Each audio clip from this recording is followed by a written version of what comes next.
There we go. Well, welcome to another episode of Women Winning Their Way. This is going to be an exciting one because we have a global leader with us today. So, Jacquie Susie, welcome to the show. Happy to be here. Thank you for having me. You bet. So, you and I met at an event several months ago, and you work for one of the global retailers. So, you're actually getting ready to head out to Asia for some business there, and you do all of this while, maintaining your team and also maintaining your family. So, we're going to have a lot to talk about here. What I would first love to do is just ask you. When you hear the title of the show, Women Winning Their Way, what does that even mean to you? Um, you know, I usually I'm such a why person. I like to dig into things and really click down. I think that the word, honestly, in this entire title that really resonates with me is the word there. I am very big on being authentically who you are and finding your own personal brand and personal style, if you will. And I'm not just talking about clothing. I mean, just the way that you carry yourself, the way that you conduct yourself.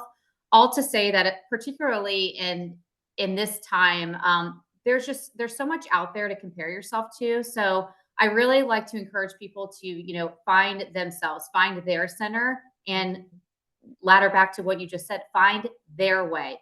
You may be inspired by other people's style, but ultimately, I think that a really big breakthrough for an individual, whether in or outside of the home or business, is when you can really find your center and find your why and what makes you tick. It ultimately finds your way. Mhm. I'm also big on just from a business standpoint. I always say that profit doesn't always need to drive your purpose. Okay. So profit doesn't drive purpose, in my opinion. I like to lead, with empathy and understanding and, be curious and ask a lot of questions. So I think that even just using that as a guiding principle, if you will, you can find your way I and love it. only you know what that should be. Yeah. And I definitely want to dive deeper into that profit doesn't drive purpose because that's one of my mantras and beliefs as well. But to just back up, we're talking about finding our own center and living authentically. Is that something that always has happened for you? Can you think about a time where maybe you weren't centered and how you were able to connect with that and get yourself back centered? Yeah, I think that being authentic, it's not just something you say, it's something that you really have to feel and adopt. And I will be really honest with you. Maybe others knew it before I did. And I say that because you yourself have to feel it. So what people see in you, sometimes you don't see in yourself. And it took a lot of trial and error and a lot of practice on my part, if I'm being really honest with you. I think that also, when you're starting out, young in your career, even young in your family, wherever you may be in life, I think that many times you're doing what you think is right or what you think you should be doing. And ultimately, if you bet on yourself at the end of the day, you can't lose, right? It's like telling a lie, right? If you have to keep if you're telling a lie, you have to keep trying to keep up with all the details when really if you just know exactly the truth and you're speaking your truth, you might have some pushback, but at least ultimately you have a very clear understanding, a clear point of view around why you may have said or did something. So I think that earlier on, when especially when you're trying to pave your way, of course you're going to try to impress others and do what you think that they're thinking. I always tell my team, don't think about the question, listen, sit in it. You may answer on the spot. You may have to sleep on it. I can't tell you how many times. I mean, I even did it with you in our first conversation. You wake up and you're like, you know what? Something just still isn't sitting right there. I would like to circle back on that. Or could we go back to that and spend a little bit more time there? So I think just, having the courage and conviction to challenge yourself and challenge others. That's naturally how you become authentically who you are. But no, in short, I'm always long-winded. In short, I didn't know that I was authentically who I was or what my brand was until I started putting pen to paper even most recently, and it's like, "Oh, okay, there she is." Yeah. Everybody else knew it before I did. Absolutely. And I do think there is something to be said for, age, maturity, because I look at my son who's 19. He's figuring it out. He shouldn't know who he is necessarily right now. That's No. part of being 19. And I know for me, I tried so hard to be my mentor. That was never going to be who I was. And I love what you said earlier by we can learn from others. We can, pay attention to others' styles, others' authenticity. What do we like? What do we don't like? And then we mold that in to our voice. And I also love the idea of giving yourself permission to ask for space, both in Mhm. business, but I think this is in our personal lives too. With our personal relationships, it's perfectly fine when you're in a conversation, especially with a significant other or maybe a kid, to say, you know what? Let me come back on this. I really want to give it, more time to be able to do this and work with that. So I love that, you're talking about, doing that and giving yourself space to do it. So I want Yeah, you to said you had a 19-year-old. Mhm. It is, it's fun to sit back and watch your kids grow. And mine are 9 and 10, but I'm already watching it and watching them come into themselves. And Mhm. I think that you can't really, in my opinion, this is just my point of view. I don't think you can really truly figure out who you are until you've had some experience under your belt. I really think that experiences in education, and I don't just mean, in the classroom, I mean like educating yourself, Mhm. on others and, just the world, if you will. I think that that really helps to shape who you are. So I think that's another thing that I would recommend to anybody is give yourself some grace. Yeah. Yeah. Maybe others saw it before you did, but Mhm. that's fine. Yeah. Only you know your truth. And really do think that experiences help shape you. And, I honestly, I probably didn't even realize who I was until recently because it took me becoming a mother and a wife and doing it all to kind of figure out, oh, okay, Right. here she is. This is where I feel really good and really secure and really safe. Mhm. Absolutely. And I think, how you define success and how you define what your way is going to be is very different. It's different in your 20s than in your 30s, Hmm. than, in your 50s and 60s. It does. It changes. And like you said, allowing yourself the space and the grace for that to happen. It's not That's that right. what you did in your 20s was wrong. That was probably right for your 20s. And now there's different chapters in doing that. I want to go back to that comment that you made, though, in the opening, that profit you know doesn't come, or really isn't the driving factor. And I love to talk about this with business owners and leaders like yourself, because at the end of the day, you work again for a global retail company. At the end of the day, we need to make money. So at the end of the day, profit does matter. At the same time, like you said, it shouldn't be the driving force. So tell me a little bit more about what you mean by that and how you cultivate that message and you marry that idea of profitability, productivity as a leader so you can bring in that sense of purpose more with your people. Sure. There's a lot to unpack in that. Mhm. Profits do matter. So don't get me wrong, right? We have to survive. We survive because we thrive and we're profitable and we're making money, right? Your approach to profitability can look very different. So I always kind of say, I was literally just in a coaching moment earlier where I said, sometimes it's not about what you say, it's how you say it. So yes, the end goal is to be successful and to be profitable. Check. How you get there in your approach is really the leadership style that I've adopted, which is again leading with empathy. A Mhm. lot of people ask me, who are you outside of here in my personal life? Like, what kind of person are you at work? I'm the same individual because at the end of the day, you're really just managing relationships and personalities, right? Mhm. You're managing your personal relationships. And in here, I have a team that I am to lead and to set an example for. And because we are all individually and authentically who we are, what makes you tick may be very different than what Jack, Jane, Mary, Sam, they're all different individuals. So it's about, getting in there and understanding who you're coaching so you can understand how you're coaching. And I say that because if you are right as an individual, then you are going to show up strong every single day and produce. Your productivity increases. I was listening to a Simon Sinek seminar a few months back, and this was so brilliant. This was like such a light bulb moment for me. He said, if you think about it, if you're busy and life is demanding and you're doing something that you don't like, it's stress. When you are busy and it's demanding, but you're doing something that you like, it's passion. Mhm. I want people to feel passion every day. I want people to care about what they're doing because it doesn't happen overnight, but the money will follow. And it really does go back to, if you know why you're doing something and you're betting on yourself and you have a clear point of view, and it may not, it's through a lot of trial and error. Trust me, nobody is perfect. I surely am not, but at least I tried. And I do not accept the word failure. That's something that I'm very big on. I think it's a very heavy word. With every single fall that you make, it's a learning experience. And you know what? You got the opportunity to Mhm. fail. You got the opportunity to fall and learn that mistake. And somebody else out there somewhere is dying to even just get that chance. And you had it. So what are you going to learn from it? And how are you going to apply it?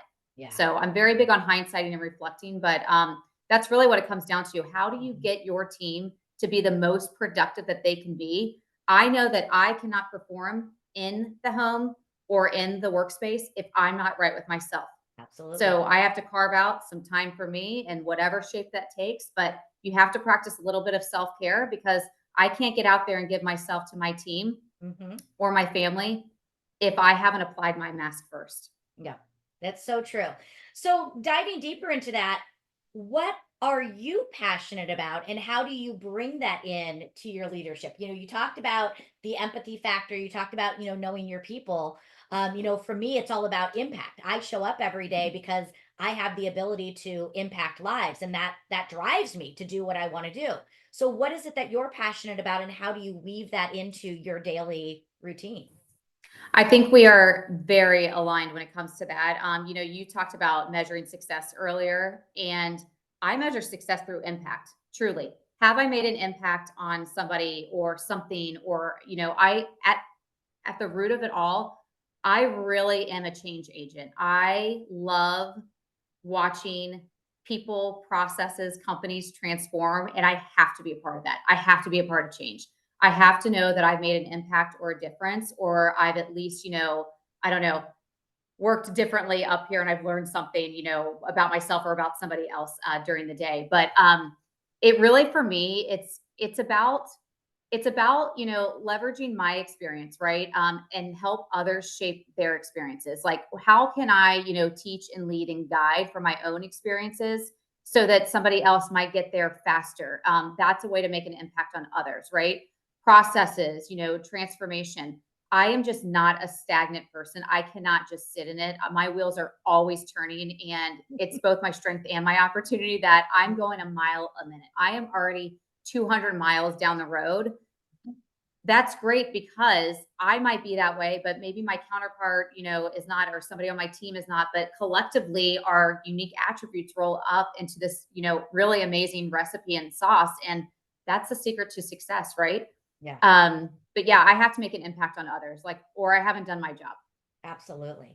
I want to go back to the idea that you talked about with the self care and the idea that if you're not full, again, you can't pour into others. And in theory, we all hear this. The reality of making it happen is a totally different thing.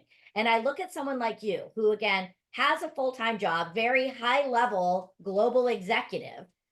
You do have a relationship, you do have children, and you make the time.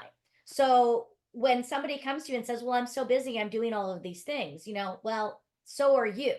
So how do you carve out the time? How do you make it happen? This one was a really tough one to get to, and it took, when I say a lot of trial and error, I mean like years of practice. To be able to juggle it all, you're failing. So if you are crushing it at work, you're failing in the home. I'm failing right now because I probably should be with somebody doing something, but I'm here, talking to you, but this is important to me Right. at this time. Hmm. So I just think that, it's level setting your expectations and showing yourself some grace and understand that, yes, we can do a million great things. I say this all the time. We are capable of so much. You cannot do a million great things at once, and you're going to have to prioritize. And when I say prioritizing yourself, it doesn't mean that I'm going to be fully, disengaged and removed. It just means it could be something as simple as what you were describing earlier, just setting a boundary. Mhm. Somebody comes up to you, and rather than reacting in the moment, and they're coming with positive intent, but they have no idea everything that's on your plate or what is on your mind, instead of, snapping in that moment or potentially not being able to walk something back, it's okay to pause and just say, you know what? I'm just going to need a minute. I'm going to need to circle back, or I know that this is important to you, but right now I need to give myself over here. It's about, creating that trust and that dialogue. And again, I keep saying the word empathy, but truly, if you treat people like human beings, including yourself, Yep. because sometimes we are very hard on ourselves. If you just treat everybody as the human being that they are, including yourself, that's where you are allowed those safe spaces to have those honest moments and to say, no, I cannot right now. Yep. And that's hard. It is. It is. And I think when you do that, this has just been my experience as well. When you allow your people to see you as a human, Mhm. it builds that bond. Again, it's that emotional intelligence, and I think it's in a way of us modeling that behavior, because if we're Yes, too robotic, it's not going to allow them to have the grace to be human. So I think, again, a strong leader pulls the curtain back on their real life. a And, 100%. in my speaking and, a lot of the consulting that I do, this is exactly, I'm on the same page as you, where I talk about, building a high performing team is all about building the culture. It's about, if you want to build the bottom line, you do it by building your team. And part of That's that is, exactly again, right. is leading them in all aspects and finding that harmony between the work and the life and allowing them. So I can see why you are so successful at what you're doing. And I know that you have so many other great things ahead of you. So talk to us a little bit about what is next for you. What are some of the other things that you are leaning into? Um, right now in business and in the home, I think that I'm in a bit of a reframing, if you Mhm. will. Again, I just spoke earlier about just hindsighting everything, and that's personally as well. It's okay. How can we make adjustments? How can we evolve? I get this question all the time, and I have to be really honest with you, because if I'm not, then I'm not going to be honest with myself. I don't plan that far out. Mhm. I am an energy person. I will follow wherever I am being guided, and I'll know when I get there. So I know a lot of people have things on their bucket list. Who doesn't have a bucket list, right? When I grow up, I want to be a DJ. Okay. I'm not there yet.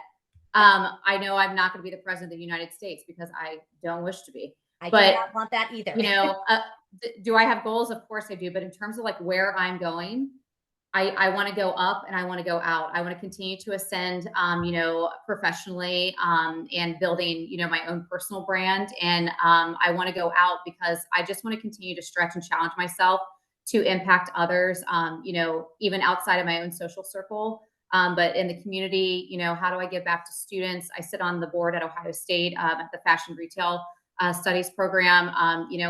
Again, going back to that leading by example, because I know who I am and because I trust what I'm capable of, I'm now at an advantage to be able to leverage my platform to give back. And that's what really weighs on me. And that is what really motivates me every day. I love that. Oh, that's so fantastic. So, as we bring all of this to a close, we've covered so many things around leadership, authenticity, tapping into your purpose. I think I may know the answer to this, but I'm going to ask our last question here is, sitting where you sit today with Mhm. everything that you've learned, how do you define success for yourself now? Well, you know how I'm going to answer it. It's how I feel. It's how Mhm. I feel. Right now, I'm just grateful every single day that I wake up and I get to do what I get to do. I get to be a mom. I get to be a wife. I get to be a leader in this business.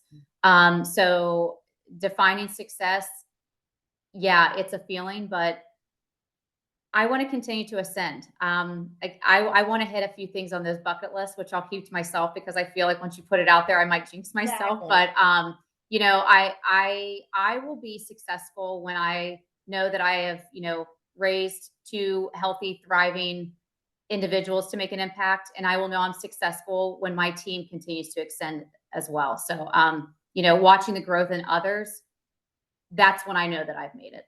Love it. So beautiful. Well, Jacquie, thanks so much for sharing time and for, giving us some really great tips. I know that your messages are really going to connect, and I know others are going to want to connect with you. So we'll put your contact information, have them follow you on all the socials and all that good stuff. And I just wish you so much abundance on all of your growth and all of your journeys. So thank you again for being here. Thank you so much. Likewise. Wow, what a great conversation that was with Jacquie.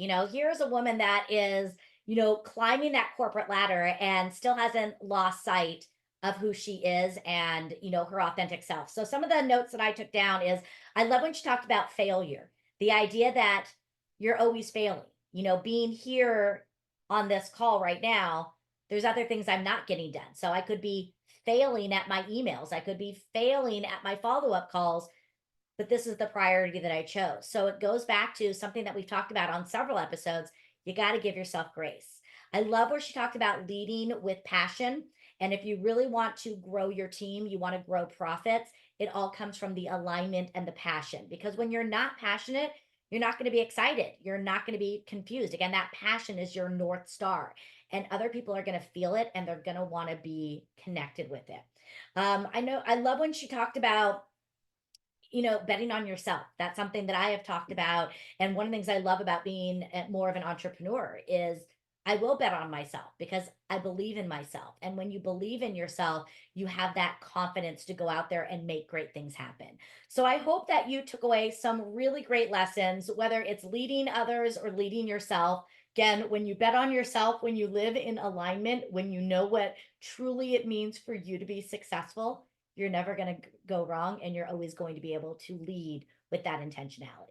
So thanks for being here. Let's make sure that we are liking, following, rating the show, and let's go ahead and share this with at least 3 other people that could use these messages from Jacquie to impact their life. So thanks for being here. I'm Clara Capano, and this has been another episode of Women Winning Their Way. Do you live in your center or are you off center? You see, when we are centered, we are in alignment. We are connected with our purpose. We are connected with how we define success. And that is how we're going to enter each and every day. And you know what? The people around us are going to feel it. That is what we're talking about today with my guest, Jacquie Susie, who is a global leader. And she is going to talk about the power of leading with empathy, leading with passion, and unlocking growth, not only inside of you, but inside your team, so that we all can use that passion and align us and alignment to grow us further. So stay tuned. I'm Clara Capano, and this is Women Winning Their Way.